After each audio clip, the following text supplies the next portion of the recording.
Hi friends, आप सभी का स्वागत है आपके अपने यूट्यूब चैनल तिरपली ऑनलाइन क्लासेज में।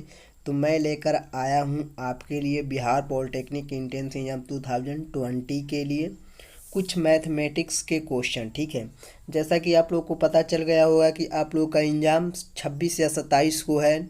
ठीक है, और आप लोग का जो एडमिट कार्ड है लगभग 12 तारीख से निकलना शुरू हो जाएगा। तो आप लोग के पास ज़्यादा टाइम नहीं है। ठीक है, तो इसीलिए मैंने स्पेशल क्लास लेकर आया हूँ। कुछ इम्पोर्टेंट क्वेश्चन मैं लेकर आया हूँ। हो सकता है इस बार आपके एंट्रेंस एग्जाम में यहाँ से क्वेश्चन पूछ लिए जाए। ठीक है, तो आइए वीडियो को शुरू करते हैं। पहला क्वेश्चन आपका क्या दे रहा है? तो पहला आपका क्वेश्चन दे रहा है, एक घन का आयतन 27 सेमी क्यूब है, उसका संपूर्ण पृष्ठ होगा। ये पॉलिटेक्निक 2010 में देख सकते हैं पूछा जा चुका है। क्या कह रहा है?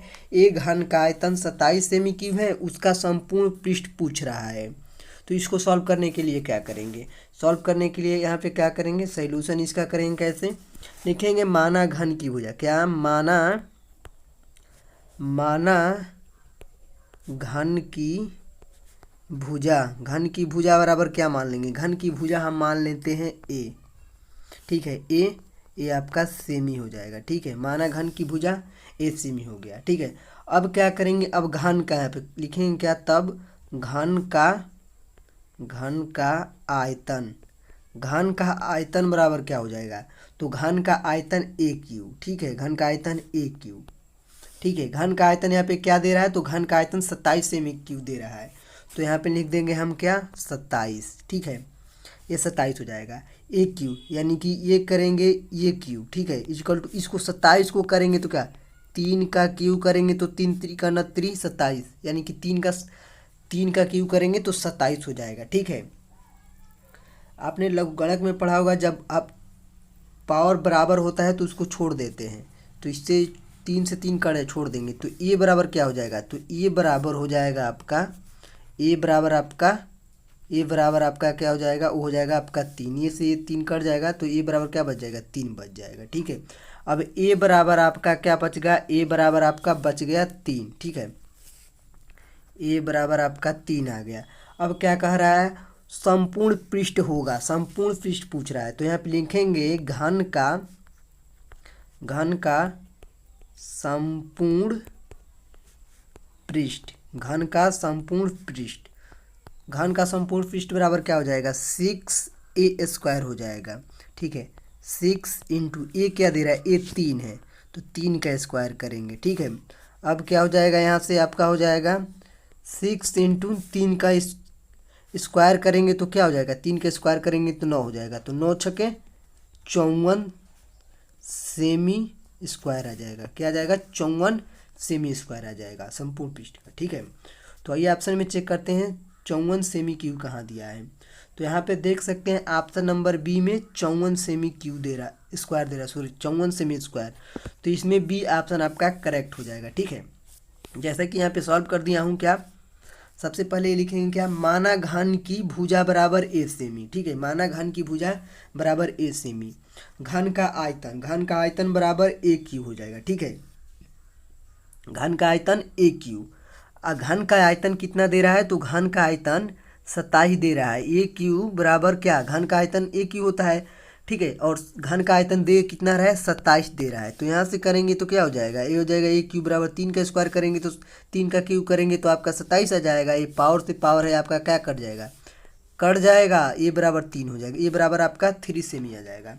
अब क्वेश्चन में क्या पूछ रहा था? घन का संपूर्ण पृष्ठ। तो घन का संपूर्ण पृष्ठ बराबर क्या हो जाएगा? 6a²। ठीक हो जाएगा। ठीक है, तो 6 ए क्या है? ए इसमें आपका 3 निकला है तो इसमें रखेंगे 3 का स्क्वायर तो ए हो जाएगा 3 का स्क्वायर करेंगे तो 9 हो जाएगा। 6 into 9 equal to 54 cm square. ठीक है, तो इसमें जो होगा आपका हो जाएगा option number B 54 cm square. ठीक है, अगला प्रश्न क्या दे रहा है? तो अगला प्रश्न आपका दे रहा है, वो दे रहा है बिंदुओं 4 5 तथा -2 -1 को मिलाने वाली रेखा का मध्य बिंदु क्या होगा?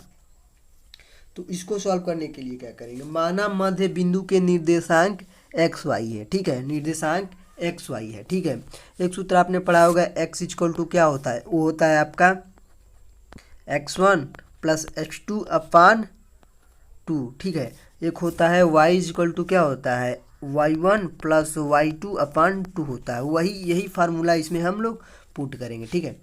तो यहाँ पे x1 ये आपका हो जाएगा, x1 बराबर क्या दे रहा है, तो x1 बराबर आपका 4 दे रहा है, और x2 बराबर आपका क्या दे रहा है, x2 बराबर -2 दे रहा है, ठीक है। और y1 बराबर क्या दे रहा है, तो y1 बराबर ये 5 है, और y2 ये हो जाएगा -1, y2 बराबर -1 हो जाएगा। तो यहाँ से x बराबर क्या हो जाएगा, हो जाएगा x1 प्लस x2 अपान 2। तो x1 क्या होगा, x1 यहाँ पे दिया रहा है 4, और प्लस x2 कितना दे रहा है, तो -2, तो यहाँ से हो जाएगा माइनस, प्लस में माइनस से गुणा करेंगे तो माइनस हो जाएगा, 4 माइनस 2 अपान 2 हो जाएगा, 4 में से 2 हो जाएगा तो 2 अपान 2, 2 अपान 2 इजकल टू कट जाएगा 1 आ जाएगा, x बराबर 1 आ जाएगा। अब y बराबर क्या हो जाएगा, y बराबर y1 प्लस y2 अपान 2 हो जाएगा, ठीक है। तो y1 आपका दे रहा है कितना 5, और y2 -1, तो 5 - 1 अपान 2 इजकल टू क्या हो जाएगा, ये 4, ये 5 में से जाएगा 4 अपान 2 इजकल टू 2 जाएगा। तो क्या निकल के आ रहा है, तो निकल कर आ रहा है आपका 1 और 2 आ रहा है, क्या 1 और 2 निकल के आ रहा है, ठीक है। तो इसमें ऑप्शन नंबर जो होगा वो हो जाएगा इसमें ऑप्शन नंबर सी, 1 व 2, ठीक है। आइए देखते हैं अगले प्रश्न की ओर। अगला प्रश्न आपका क्या दे रहा है, तो अगला प्रश्न आपका दे रहा है, एक बक्से की लंबाई 10 मीटर, चौड़ाई 6 मीटर तथा ऊंचाई 4 मीटर है। बक्से में 15 घन मीटर आयतन वाले कितने घन रखे जा सकते हैं। इसको सॉल्व करने के लिए क्या करना है, कुछ नहीं करना है। आपको क्या दे रहा है, बक्से की लंबाई 4 मीटर, चौड़ाई 6 मीटर, ऊंचाई 4 मीटर दे रहा है। क्या लंबाई बक्से की 10 मीटर, चौड़ाई 6 मीटर और ऊंचाई 4 मीटर दे रहा है, ठीक है। तब क्या हो जाएगा, बक्से का क्षेत्रफल निकाल देंगे। तो बक्से का क्षेत्रफल का जो सूत्र होता है वो लंबाई गुणे चौड़ाई गुणे ऊंचाई होता है। तो लंबाई कितना दे रहा है, तो 10 इंटू चौड़ाई कितना दे रहा है 6 इंटू 6, ऊंचाई 4 इंटू 4 हो जाएगा। अब 6 इंटू 6 इंटू 4 कर देंगे तो क्या हो जाएगा, 240 हो जाएगा।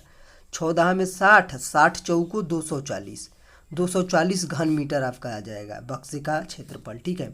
अब क्या करेंगे, अब करेंगे क्या, कुल घनों की संख्या निकाल देंगे। तो कुल घनों की संख्या बराबर क्या हो जाएगा, हो जाएगा घन का, कुल घनों की संख्या बराबर क्या हो जाएगा, बक्से का आयतन बटा घन का आयतन। बक्से का आयतन कितना दे रहा है, तो बक्से का आयतन निकल गया कितना 240, बक्से का आयतन कितना वो निकल गया आपका 240, ठीक है, 240 हो जाएगा। घन का आयतन कितना दे रहा है, तो घन का आयतन 15, घन का आयतन आपका 15। तो ये आपका जब काटेंगे तो ये आपका 16 निकल के आ जाएगा, ठीक है। तो इसमें जो होगा आपका वो हो जाएगा इसमें ऑप्शन नंबर डी करेक्ट 16, ठीक है। आइए देखते हैं अगले प्रश्न क्या दे रहा है। तो अगला प्रश्न आपका दे रहा है, अगला प्रश्न है, त्रिभुज का एक कोण दूसरे से 15 अधिक तथा दूसरा तीसरे से 15 अधिक, तो सभी कोणों की माप बताइए। कह रहा है त्रिभुज का एक कोण है, तो वो जो त्रिभुज का एक कोण है वो दूसरे से 15 अधिक है या दूसरा तीसरे से 15 अधिक है, तो सभी कोणों की माप बताना है। तो हम लोग क्या करेंगे, लिखेंगे माना तीसरा कोण x डिग्री है, क्या तीसरा कोण x डिग्री है, तो दूसरा कोण बराबर क्या हो जाएगा x प्लस 15 डिग्री हो जाएगा। कैसे, क्या कह रहा है, एक कोण दूसरे से 15 अधिक है, तो तीसरा, तो ये हो जाएगा आपका पहला कोण। इसमें क्या कर रहा है, सभी कोणों की माप पूछ रहा है, तो क्या हो जाएगा, हो जाएगा आपका दूसरा कोण x प्लस 15 हो जाएगा। अब लिखेंगे क्या, पहला कोण, पहला कोण क्या हो जाएगा, पहला कोण हो जाएगा x प्लस 15 अब प्लस 15, ठीक है, क्या x प्लस 15 और उसमें 15 अधिक है, तीसरे से 15 अधिक है, दूसरा तीसरे से 15 अधिक है, तो प्लस 15, तो ये जाएगा x प्लस 15 15 क्या हो जाएगा 30 हो जाएगा। अब क्या करेंगे, अब हो जाएगा आपका x plus 15 plus x plus 30 equal to 180। कैसे, त्रिभुज के तीनों अंतःकोणों का योग कितना होता है 180।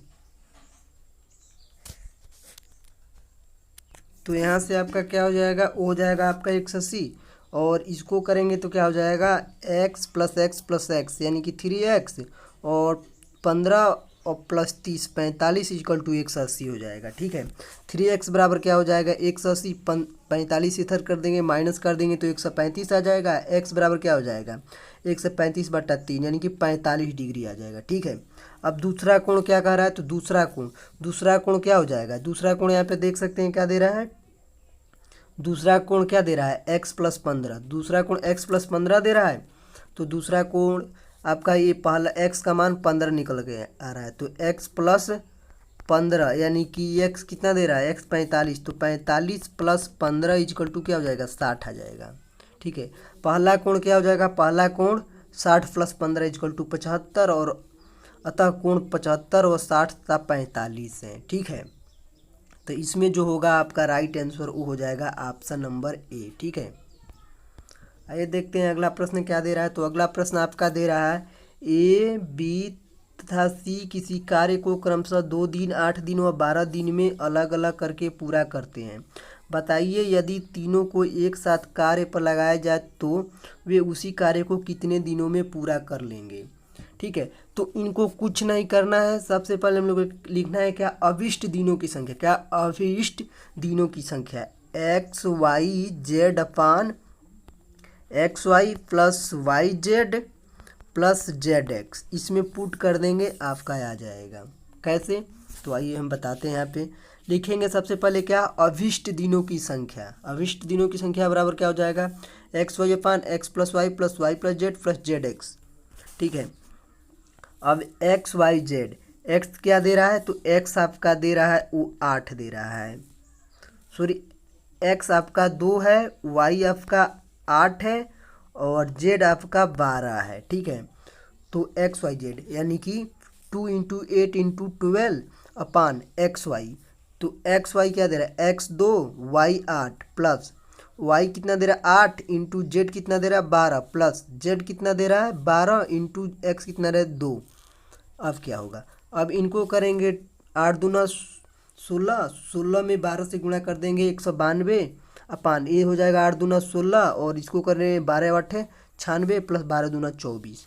ठीक है, अब क्या हो जाएगा, अब करेंगे 192 अपान 16 प्लस 92 96 प्लस 24 जोड़ेंगे तो 136 आ जाएगा।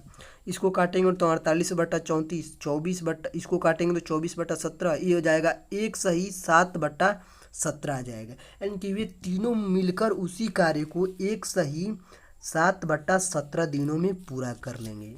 ठीक है, कितने दिनों में पूरा कर लेंगे, वो कर लेंगे 1/7/17 दिनों में। इसमें ऑप्शन नंबर बी करेक्ट हो जाएगा। ठीक है, आइए देखते हैं अगला प्रश्न क्या दे रहा है। तो अगला प्रश्न आपका दे रहा है दो संख्याएं 3 संबंधी 4 के अनुपात में है, यदि प्रत्येक संख्या में 2 की वृद्धि कर दे तो यह अनुपात 7 संबंधी 9 हो जाता है, संख्या ज्ञात कीजिए। ठीक है, क्या कह रहा है माना संख्याएं 3x व 4x है। ठीक है, 3x व 4x है, यदि दो संख्याएं 3 संबंधी 4 के अनुपात में है तो यदि प्रत्येक संख्या में 2 की वृद्धि कर दी जाए। ठीक है, माना संख्याएं 3x व 4x है, अब इनमें 2 की वृद्धि कर दिया जा रहा है, 3x प्लस 2 जोड़ देंगे और 4x प्लस इसमें भी 2 जोड़ देंगे तो इनका कितना अनुपात हो रहा है 7 संबंधी 9, तो 7/9 हो जाएगा। ठीक है, अब इसको करेंगे तो क्या हो जाएगा 29 27x प्लस 9 दूना 18, ये क्या हो जाएगा 7 चौको 28x प्लस 7 दूना 14। ठीक है, इसको करेंगे 27x इधर कर देंगे और 28x है और इसको 14 इधर कर लेंगे तो ये क्या हो जाएगा आपका, इसको घटा लेंगे हम लोग। ठीक है, तो ये आपका 28x माइनस 27x कर लेंगे इक्वल टू क्या हो जाएगा, ये हो जाएगा आपका कितना आया था 18 माइनस 14। ठीक है, इसको करेंगे तो 28 में से 27 घटाएंगे x बराबर 18 में से 14 घटाएंगे 4, x बराबर आपका 4 निकल के आ जाएगा। ठीक है, अब संख्याएं क्या दे रहा है, संख्याएं दे रहा है 3x, तो यहाँ पे x बराबर कितना निकला था, x बराबर आपका 4 निकला है, तो 3 × 4 = 12 हो जाएगा और 4x बराबर 4 × 4 बराबर 16 हो जाएगा। संख्या क्या हो जाएगा 12 और 16 हो जाएगा। ठीक है, तो इसमें क्या पूछ रहा है 12 और 16 निकल के आ रहा है ना, तो इसमें हो जाएगा आपका 16। 12 और 16 में 12 तो इसमें दे नहीं रहा है, तो क्या दे रहा है, 16 ही तो केवल दे रहा है, तो इसमें 16 आपका राइट आंसर हो जाएगा। इसमें 12 भी देता वो भी सही हो जाता। प्रश्न आपका क्या दे रहा है, अगला प्रश्न आपका दे रहा है यदि ए संबंधे बी बराबर 2 संबंधे 3, बी संबंधे सी बराबर 4 संबंधे 5, तो सी संबंधे ए का मान ज्ञात कीजिए। इसको सॉल्व करने के लिए क्या करेंगे, कुछ नहीं करेंगे, यहाँ पे लिखेंगे ए संबंधे बी संबंधे सी बराबर, सॉरी यहाँ पे ए संबंधे बी संबंधे सी लिख देंगे। ए संबंधे बी क्या दे रहा है, 2 संबंधे 3 दे रहा है, तो ए संबंधे बी के नीचे क्या लिखेंगे, 2 संबंधे 3। बी संबंधे सी क्या दे रहा है, 4 संबंधे 5, बी और सी के नीचे लिखेंगे 4 संबंधे 5। अब यहाँ से आप लोग हल कर देंगे, क्या करेंगे, यहाँ पे 4 दे रहा है ना, यहाँ पे 4 रख लेंगे, यहाँ पे क्या करेंगे, यहाँ पे 3 रख लेंगे, कुछ नहीं करना है, मल्टीप्लाई कर देंगे। 4 दूनी 8, 4 तिहाई 12, 5 तिहाई 15। ठीक है, ये तो आपका ए संबंधे बी संबंधे सी निकल के आ गया। क्या पूछ रहा है, सी संबंधे क्वेश्चन में पूछ रहा है, तो सी 15 और ए 8, 15 और 8 आपका हो जाएगा। ठीक है, तो इसमें आपका राइट आंसर हो जाएगा ऑप्शन नंबर बी, 15 संबंधे 8। ठीक है।